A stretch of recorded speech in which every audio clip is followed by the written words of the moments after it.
Kesempatan pagi ini saya akan sharing berbagi dengan saudara semua sebuah pengajaran firman Allah yang pagi ini saya berikan tema, berikan judul Kembalilah Kepadaku atau Kembalilah kepada Tuhan. Kita langsung saja baca ayatnya saudara ya.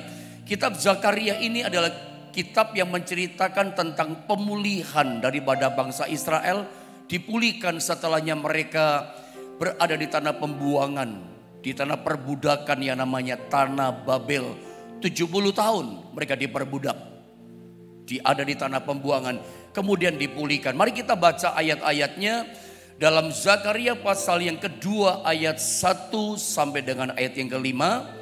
Mari Bapak Ibu Saudara kita akan baca ayat-ayat ini secara bergantian ya. Saya baca ayat 1, Anda 2, nanti 5-nya sama-sama ya. Zakaria pasal yang kedua ayat 1 saya baca begini kata firman Allah.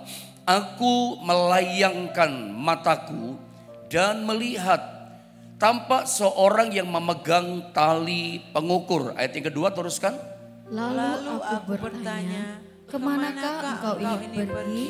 Maka ia menjawab aku, ke Yerusalem untuk mengukurnya, untuk melihat berapa lebarnya dan panjangnya. Ayat 3. Dan sementara malaikat yang berbicara dengan aku itu maju ke depan, majulah seorang malaikat lain mendekatinya. Ayat 4 terus. Yang diberi perintah, berlarilah, katakanlah kepada orang muda yang di sana itu demikian.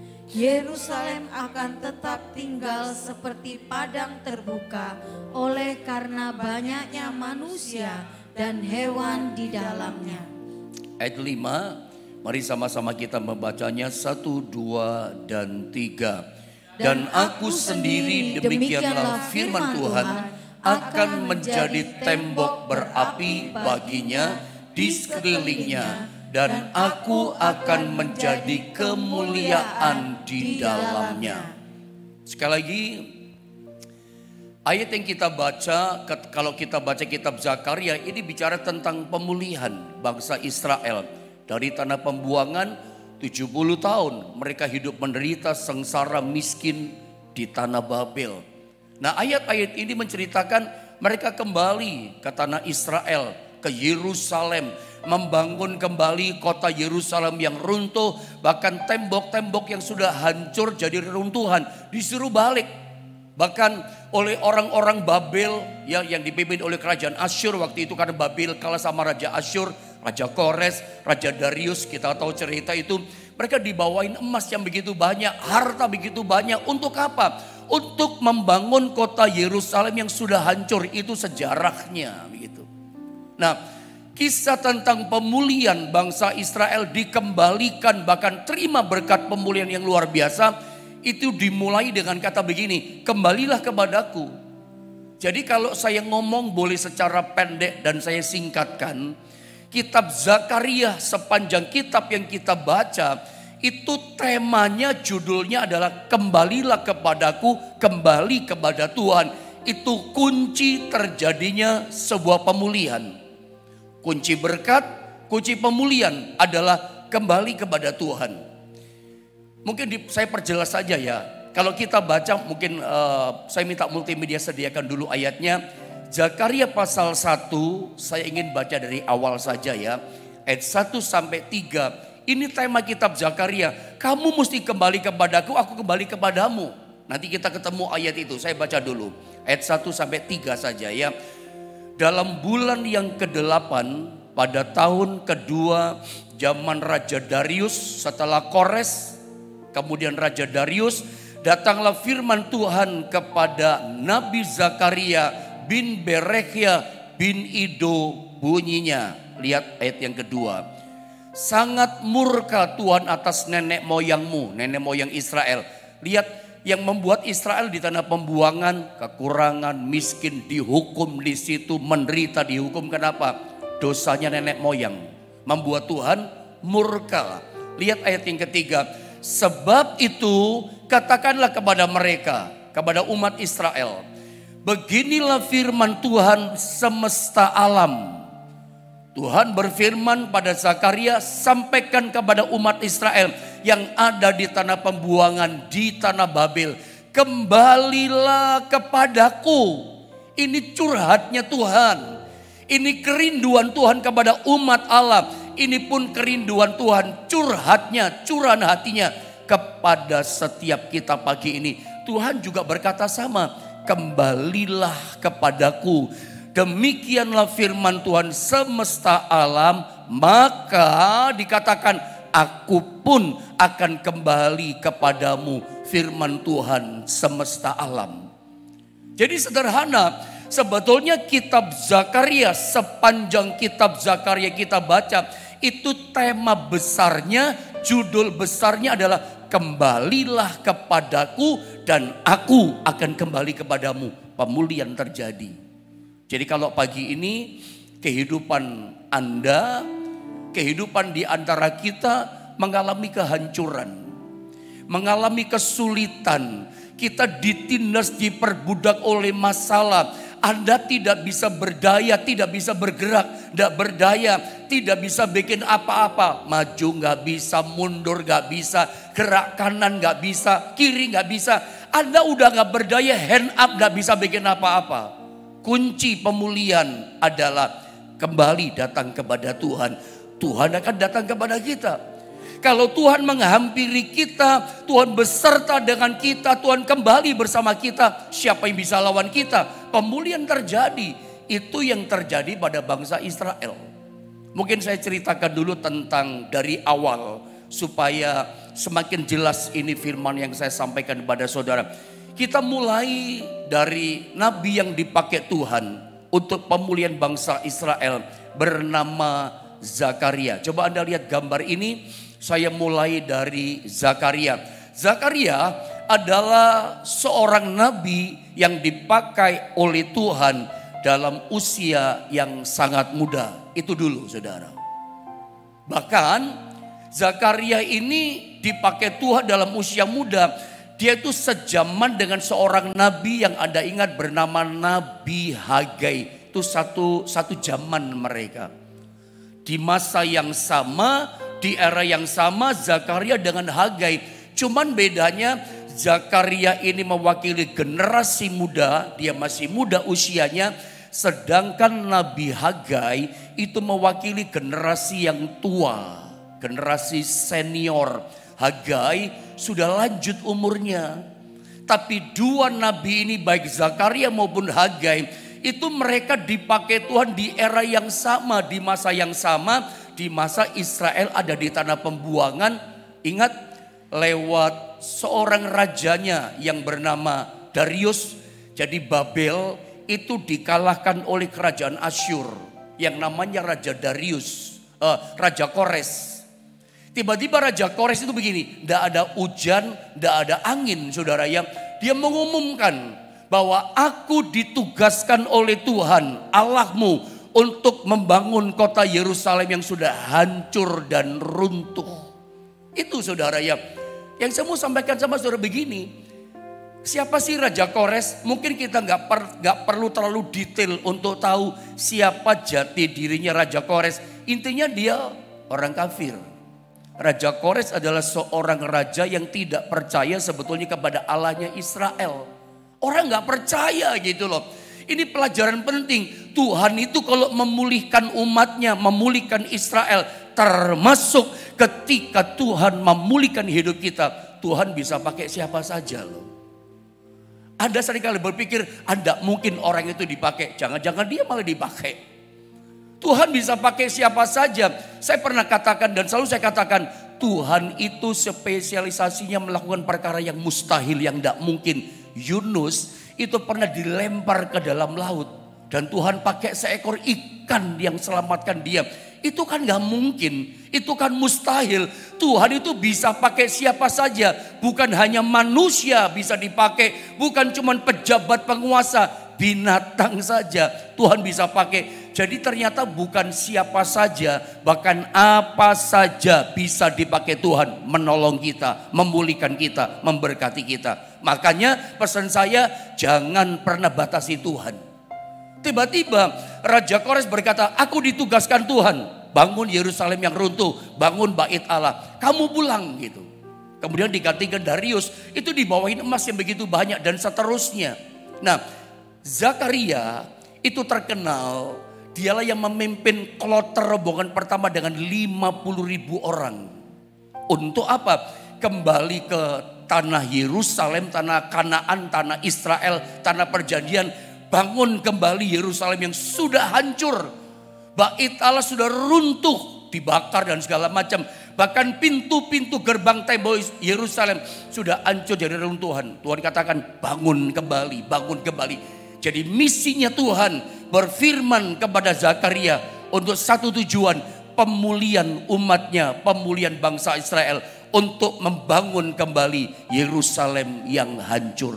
Jadi kalau hari ini ada di antara saudara mengalami kehancuran dalam rumah tangga, ada yang mengalami kehancuran dalam bisnis, pekerjaan, keuangan, ingat Tuhan masih bisa pulihkan saudara. Mungkin tidak ada yang bisa tolong, tapi Tuhan bisa tolong saudara. Makanya menarik, saya ingin tunjukkan tentang nama Zakaria. Saya mulai dari sini ya.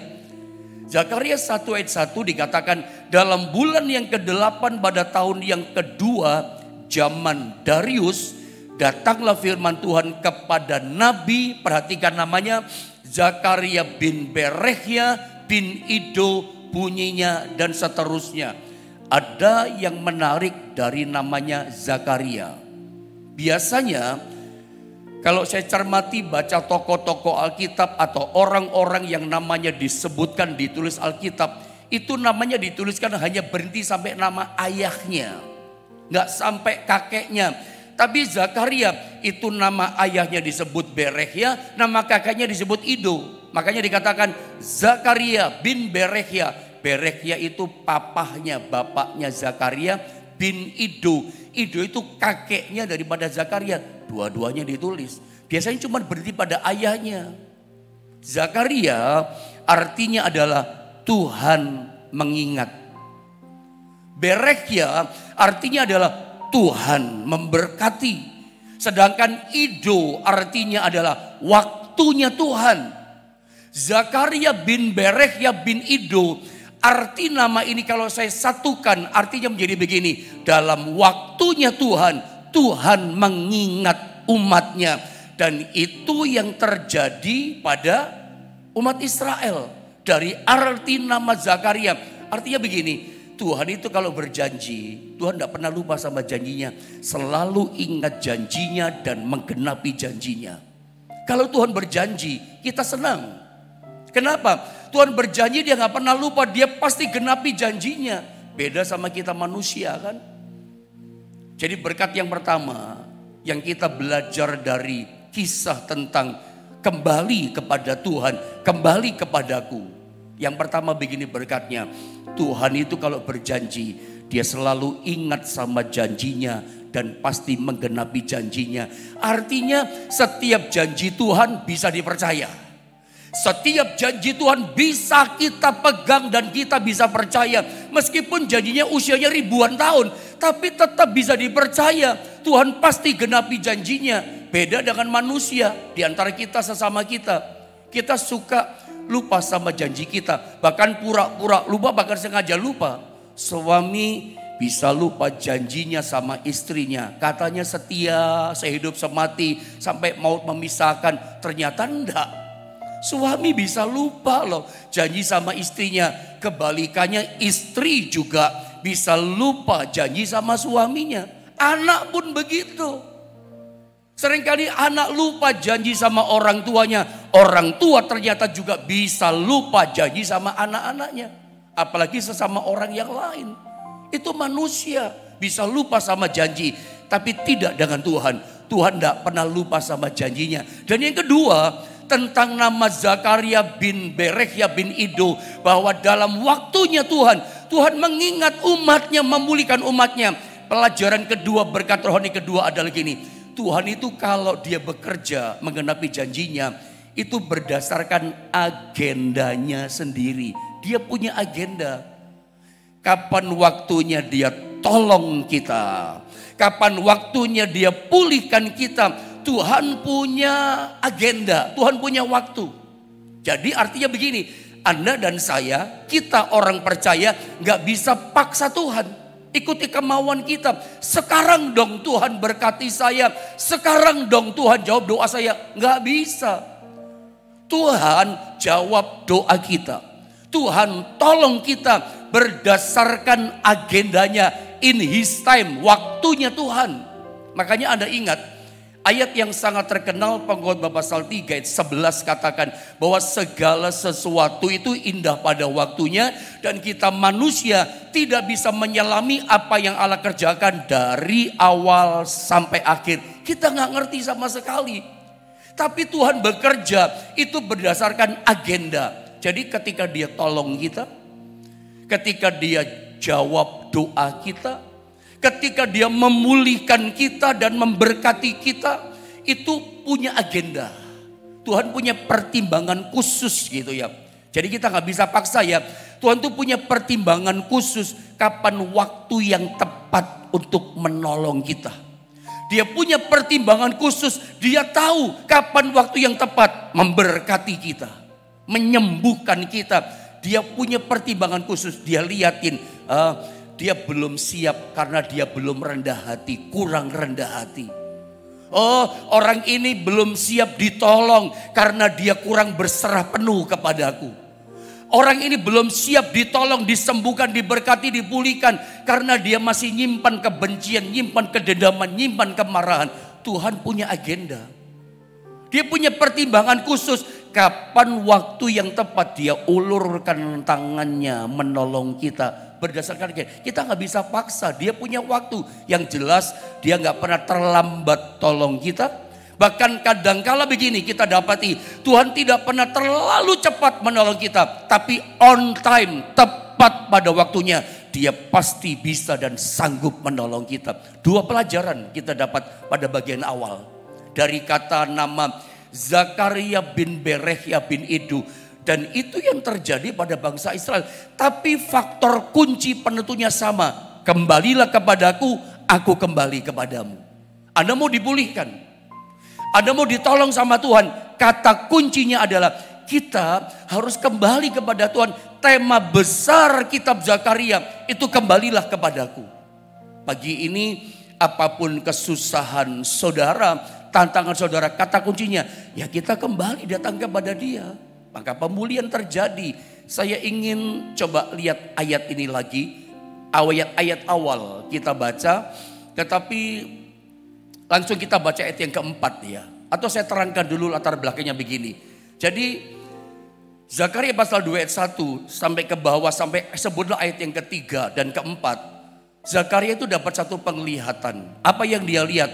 Ada seseorang bawa tali pengukur. Ini malaikat dari Tuhan. Penglihatan dari Tuhan. Zakaria seorang malaikat bawa tali pengukur. Zakaria tanya, kalau saya bawa sebuah cerita, untuk apa malaikat kamu bawa tali pengukur? Malaikat kata gini, aku mau mengukur kota Yerusalem, panjangnya berapa, lebarnya berapa. Lalu malaikat itu pergi bawa tali pengukurnya. Tiba-tiba di ayat yang ketiga datang malaikat yang lain. Ngomong sama Zakaria, kejar itu. Yang pertama malaikat yang bawa tali pengukur katakan, gak usah diukur. Itu kalau saya bawa sebuah cerita menjelaskan pada saudara, gak usah diukur kota Yerusalem panjangnya berapa, lebarnya berapa, tak usah diukur. Kenapa?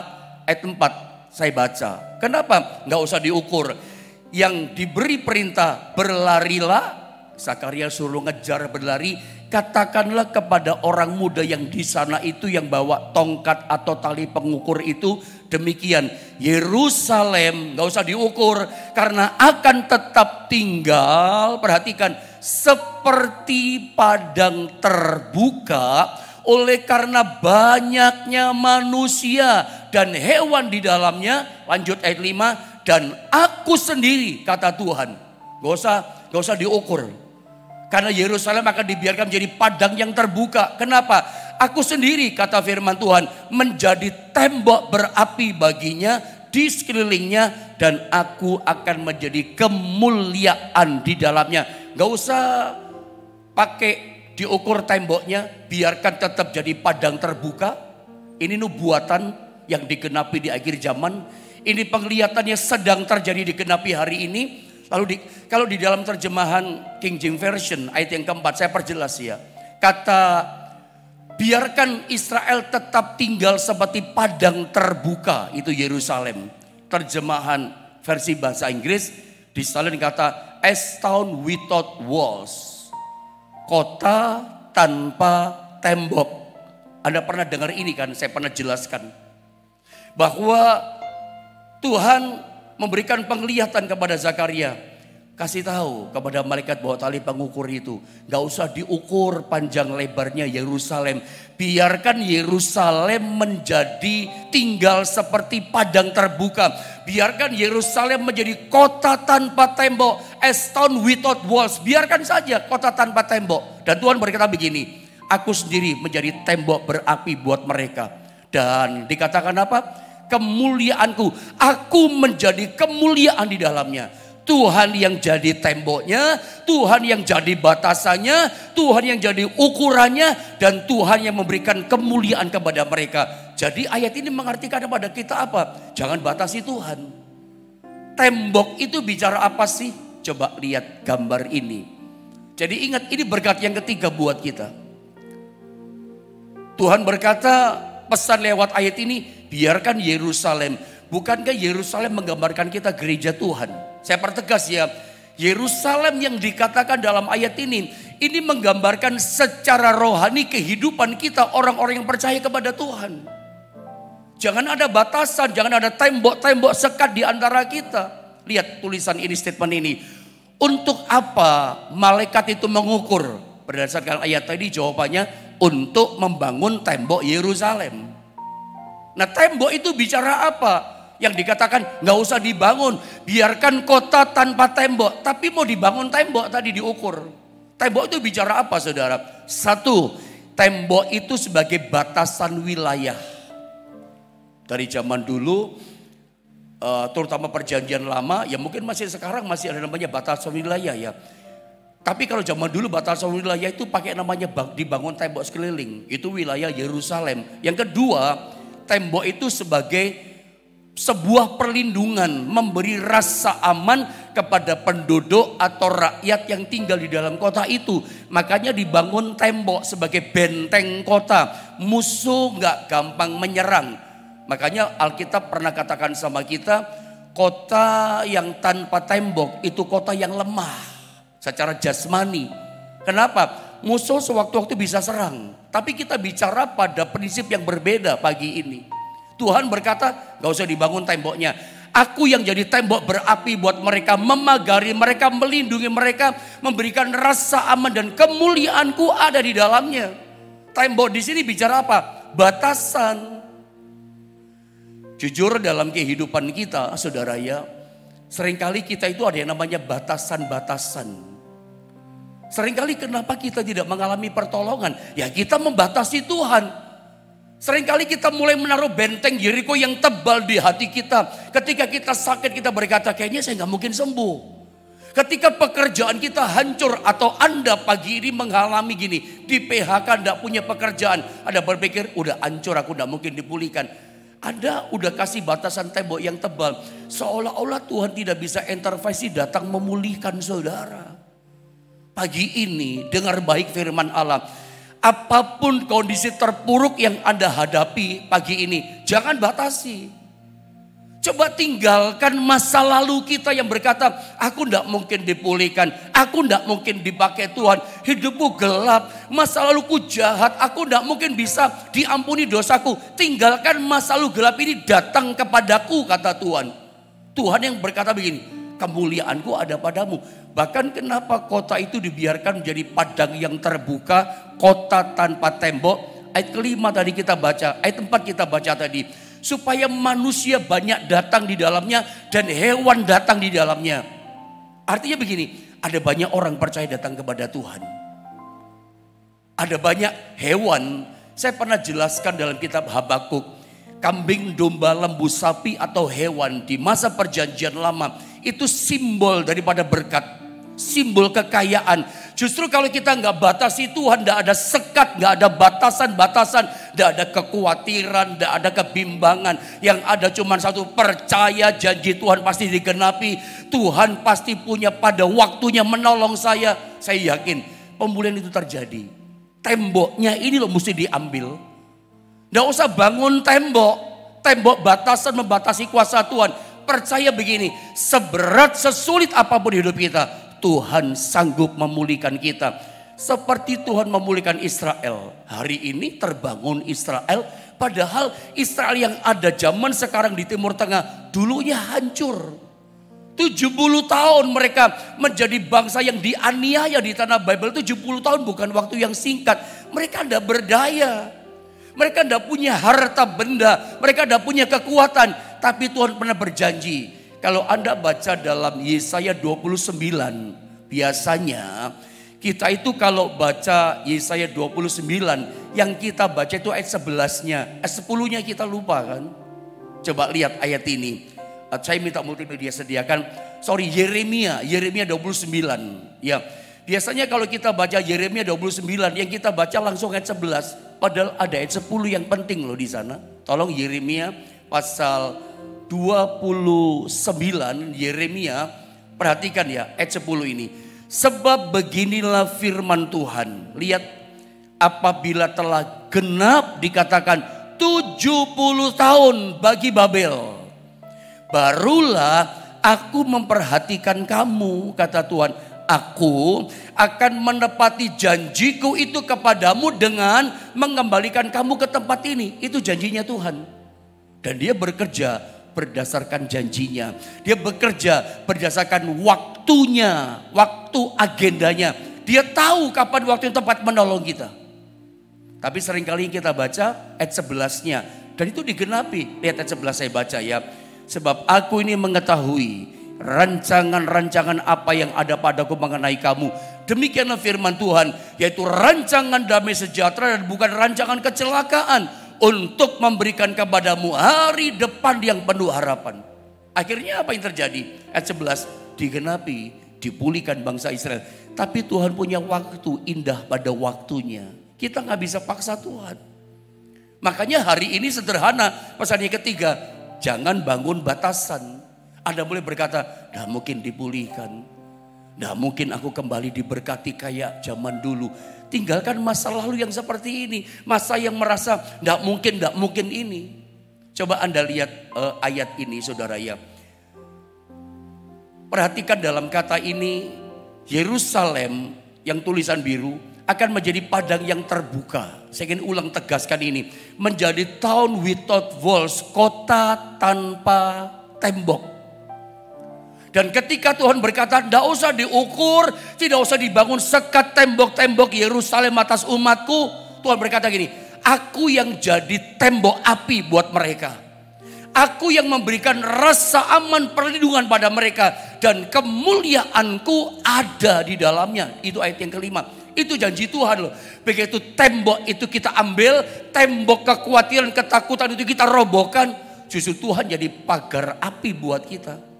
Kalau Tuhan yang sudah jadi pagar berapi buat kita, tembok berapi buat kita, siapa yang bisa jatuhkan kita? Kalau Tuhan sudah angkat, gak ada yang bisa jatuhkan. Seringkali kita gak menyadari. Hari ini kalau Anda tetap aman, Anda tetap hidup ada hari ini, kerjaan bisa masih jalan, orang lain mungkin sudah sangat kesulitan, Anda tetap dipelihara. Ingat, aman, rasa aman itu kenapa? Tuhan yang jadi tembok saudara. Karena gak ada tembok lagi kebimbangan di hati kita. Gak ada lagi tembok ketakutan di hati kita. Yang ada adalah kita datang percaya pada Tuhan. Sekat itu kita robohkan. Ada ingat cerita tentang Ayub? Iblis itu pernah komplain datang sama Tuhan. Karena dia gak bisa hancurkan Ayub. Ini sebuah cerita real. Realita tentang seorang anak Allah bernama Ayub. Itu pun terjadi pada kita. Coba saya baca ayat ini ya. Ayub pasal 1 ayat 8-10. Saya hanya ingin tunjukkan. Kalau kita gak bangun tembok sekat kebimbangan, ketakutan, ketidakpercayaan. Tuhan yang jadi pagar kita loh. Ketika ada percaya, dia memagari kita. Saya baca. Lalu bertanyalah Tuhan kepada iblis, apakah engkau memperhatikan hambaku Ayub? Sebab tiada seorang pun di bumi seperti dia yang demikian saleh dan jujur, yang takut akan Allah dan menjauhi kejahatan. Seorang yang sungguh-sungguh hidup benar, percaya pada Tuhan. Lalu jawab iblis kepada Tuhan, apakah dengan tidak mendapat apa-apa Ayub takut akan Allah? Perhatikan yang 10. Bukankah, kata iblis, engkau yang membuat pagar atau tembok sekeliling dia dan rumahnya serta segala yang dimilikinya? Apa yang dikerjakannya telah kau berkati, dan apa yang dimilikinya makin bertambah di negeri ini. Rahasia Ayub diberkati Tuhan. Rahasia Ayub tetap aman dalam perlindungan Tuhan. Ada tembok yang memagari kehidupan Ayub. Saudara, ketika kita tidak ada tembok kebimbangan, tidak ada penghalang antara kita dengan Tuhan, tidak bangun tembok-tembok yang namanya ketakutan, kekhawatiran, keraguan, kecemasan. Justru Tuhan yang jadi pagar kita, tembok kita. Kita telah melalui masa pandemi 2 tahun yang cukup mencekam, mengerikan. Dan hari ini kalau kita masih hidup, kita masih ada. Tahukah saudara, kenapa kita ada aman di situ dalam perlindungan Tuhan? Karena Tuhan jadi pagar kita. Tuhan menjadi pagar atas setiap keluarga kita. Termasuk pekerjaan saudara masih bisa jalan. Masa-masa pandemi banyak orang yang pekerjaannya hancur. Walaupun saat ini kita tahu yang namanya kurs dolar udah 16.000 berapa saudara? 200 sampai 300. Udah makin tinggi ya. Orang mulai cemas harap-harap dengan situasi yang ada. Tapi saya mau katakan sama saudara, situasi krisis seperti apapun seandainya terjadi menimpa dunia ini, menimpa negeri kita. Ingat, ada satu tempat yang aman buat kita. Ketika apa? Ketika kita berkata, kembalilah kepadaku. Kita datang kepada Tuhan. Karena saat kita kembali kepada Tuhan, Tuhan kembali pada kita. Tuhan menjadi pagar tembok buat kita. Otomatis gak ada kekuatan apapun yang bisa intervensi masuk pada saudara.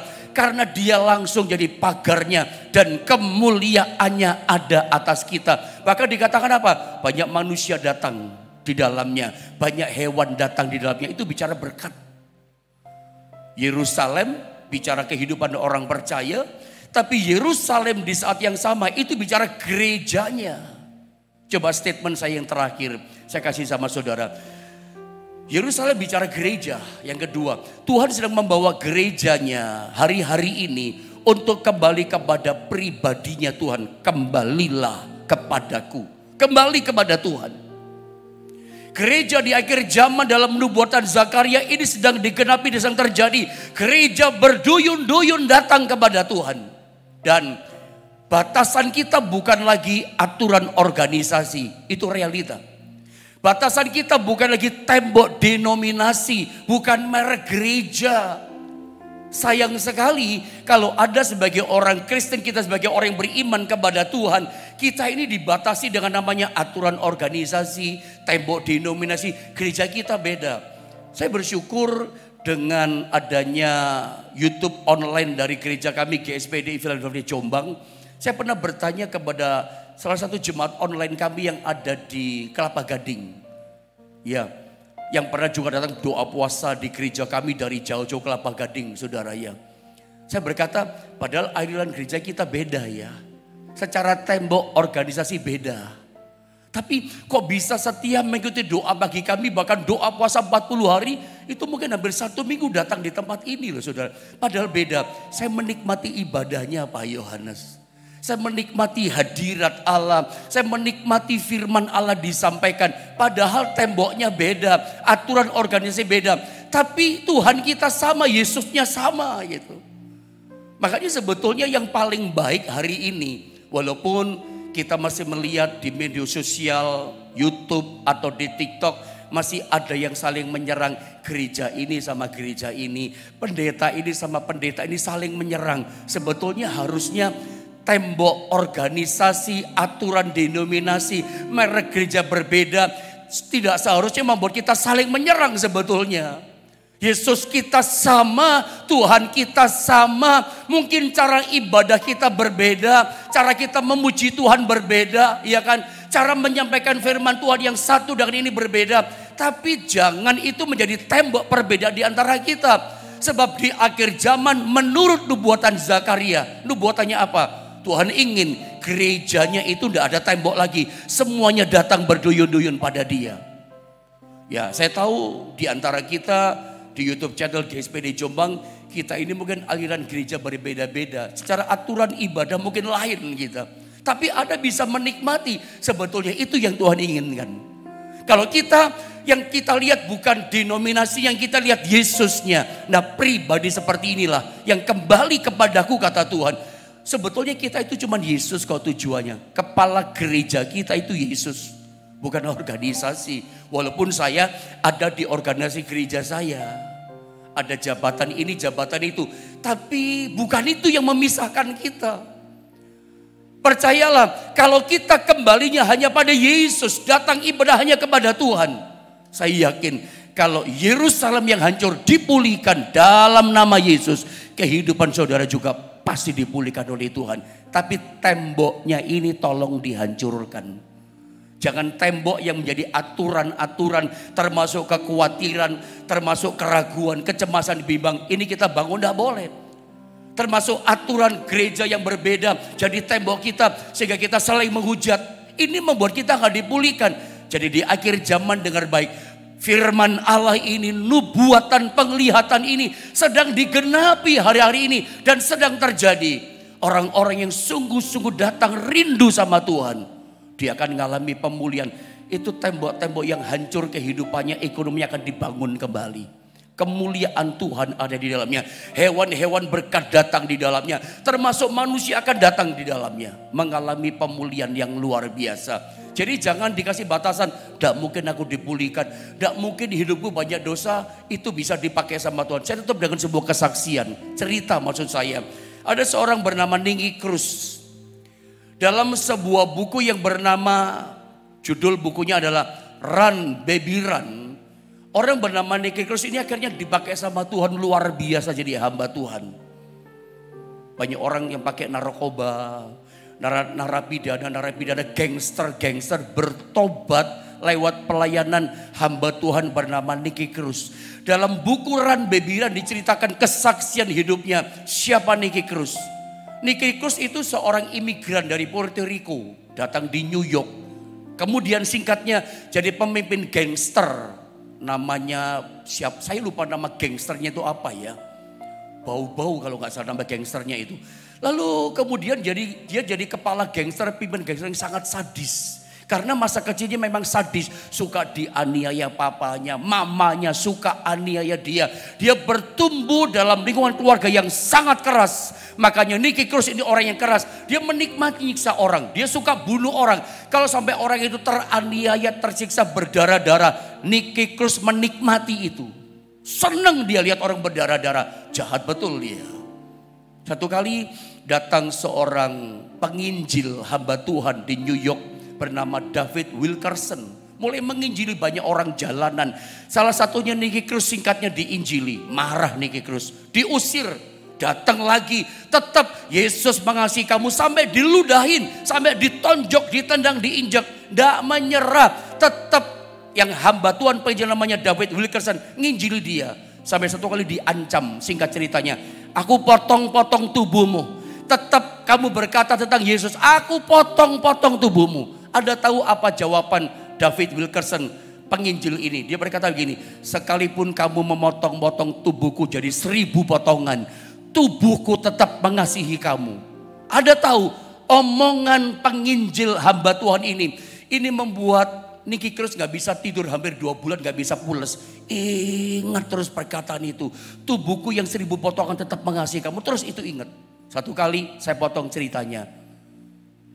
David Wilkerson bikin KKR, bikin tenda yang besar, banyak orang datang, banyak ngalami lawatan Tuhan. Ada tahu? Bagian mungut kolektan itu Ningyi Krus dan gangsternya itu, geng-gengnya itu. Seorang menilai ini ibadah yang ternoda.